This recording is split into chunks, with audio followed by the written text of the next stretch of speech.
Ada satu cerita yang bikin banyak orang mikir ulang soal arti nabung.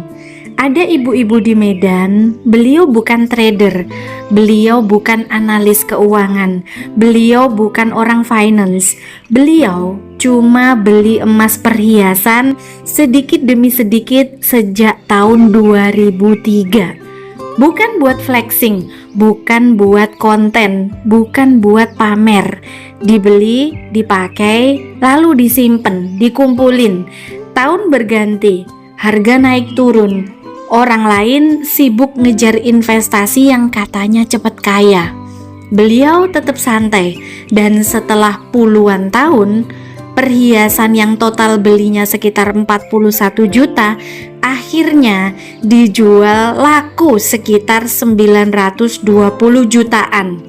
Coba kalian bayangin, bukan cuan puluhan juta, tapi ratusan juta.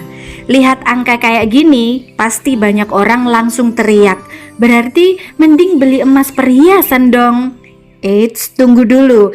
Jangan buru-buru ambil kesimpulan, karena di balik cerita yang enak didengar ada detail yang sering dilupain. Sekarang kita lihat cerita yang kedua. Ada ibu-ibu di Malang, beliau nggak beli kalung, nggak beli gelang cincin ataupun anting-anting. Yang dibeli emas logam mulia pecahan 1 gram sama 5 gram. Nyicil pelan-pelan, kadang cuma sanggup beli 1 gram, kadang berhenti dulu, tapi konsisten. Belinya bukan buat dipakai, bukan buat diposting, bukan buat dipuji orang. Beliau beli satu hal, waktu. Karena yang bikin emas bekerja bukan bentuknya, tapi lamanya disimpan. Nah, di sini nih mulai menarik.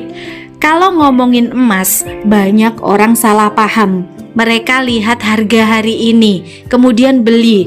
3 bulan kemudian, turun. Langsung panik, dijual, dan rugi deh. Terus dia bilang, emas gak cuan hari ini buktinya turun drastis. Padahal yang salah bukan emasnya, bukan harganya. Yang salah adalah ekspektasinya, pengharapannya yang terlalu tinggi, yang maunya serba instan, serba cepet. Emas itu bukan motor balap, emas itu kapal tanker, lambat jalannya, tapi kalau dikasih waktu, jalannya bakal jauh. Sekarang kita bedah yuk. Emas perhiasan kelebihannya kamu bisa pakai, jadi aset sekaligus bisa buat gaya. Kalau ada kebutuhan mendadak, relatif gampang dijual. Toko manapun bisa membelinya.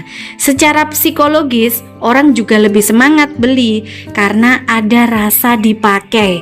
Tapi ada satu biaya yang sering bikin orang kaget, yaitu ongkos bikin. Semakin rumit model perhiasan tersebut, semakin mahal desain, semakin tinggi biayanya. Dan waktu dijual, biaya itu sering gak balik. Jadi jangan heran kalau beli hari ini lalu besok dijual bisa langsung minus. Karena yang dihitung bukan cuma kadar emasnya, tapi ada biaya tambahan yang hilang. Sekarang logam mulia nih, emas batangan, keunggulannya beda. Harga lebih transparan, mengikuti harga pasar, ada sertifikat resminya. Spread biasanya lebih jelas, lebih fokus ke penyimpanan nilai. Tapi jangan salah, logam mulia juga bukan tombol ajaib. Beli hari ini, besok dijual, belum tentu untung. Karena ada yang namanya spread, harga beli dan buyback. Harga beli sama dengan harga jual kembali. Ini bagian yang sering bikin orang kecewa. Mereka lihat, wah harga emas sekarang sekian, padahal itu harga beli. Begitu mau dijual, buyback lebih rendah. Makanya kalau tujuan cuma disimpan 1-3 tahun doang, emas belum tentu pilihan yang paling optimal. Karena spread bisa makan hasil. Emas mulai terasa kalau horizon waktunya panjang, 10 tahun, 15 tahun, 20 tahun, bahkan 25 tahun, bahkan lebih. Dan di titik ini kita sampai pada pertanyaan yang sebenarnya, bukan perhiasan atau logam mulia yang lebih cuan, tapi kamu beli emas buat apa?